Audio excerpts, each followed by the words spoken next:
بچه حالتون چطور؟ همونطور که قول بهتون داده بودم گفتم اگه 50 تا سابسکرایب برسم آموزش دریافت روباکس رایگان رو براتون میذارم. امروز دم همتون گرم کمک کردی 50 تا شدیم. اومدم آموزش دریافت روباکس رایگان رو بهتون بدم. میزنید روی این 3 نقطه، بعد میاید اینو پیدا میکنید، این میزنید رو این، بعد واردش که شدید. حالا اگه اینترنت یاری کنه بیاره.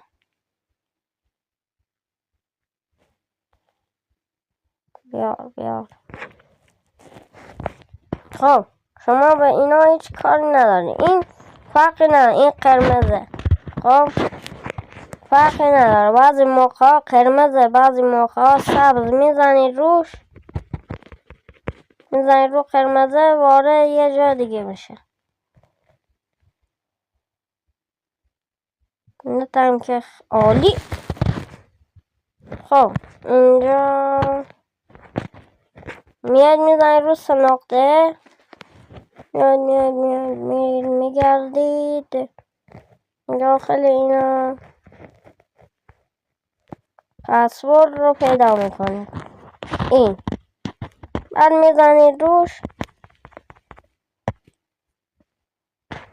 وارد که شدید. شما الان من چند تا ساخته میگوید، شما وارد صفحه اصلی میشید. میزنید، بعد بایستا میزنید اینجا. شما یه چیزی مثلا هرچی بخواه میزنید. بایستا مثلا من خیار میزنم. اینجا رو هم یه چیزی بیدون الکی یه نقطه بزنید. هر کاری به چی نداری، بزنید روی این آبیه.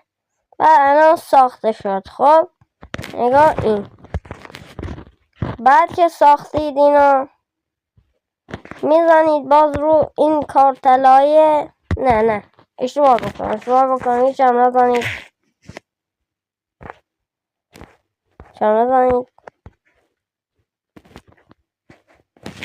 بایستا چرا نمیشه؟ میزنید روی کجا رو گمش کردم. بایستا پیداش کنم الان بهتون میگم. خب جوری بود. خب بعد میزنید روش. آره همین، میزنید روش، باز میاد اینجا، میزنید پایینی. این پایینیه، نگاه این. بعد که زدید رو این، وای میسید وارد این صفحه بشه. این گزینه رو روشن میکنید. بعد اینجا از 5 به بالای عدد میزنید. نه مثلا شما بهتره الان تا اول یکی میخواد بسازید 5 رو بزنید. من میزنم 20. بایسته خارجی زد 20. خب حالا باز میزنید روی این آبیه. خب الان دیگه داشت کامل میاد اینجا بیرون.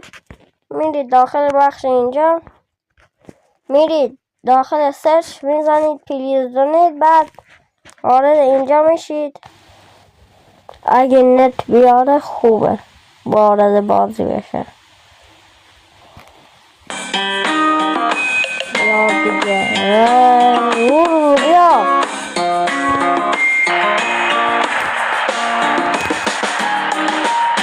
بیا.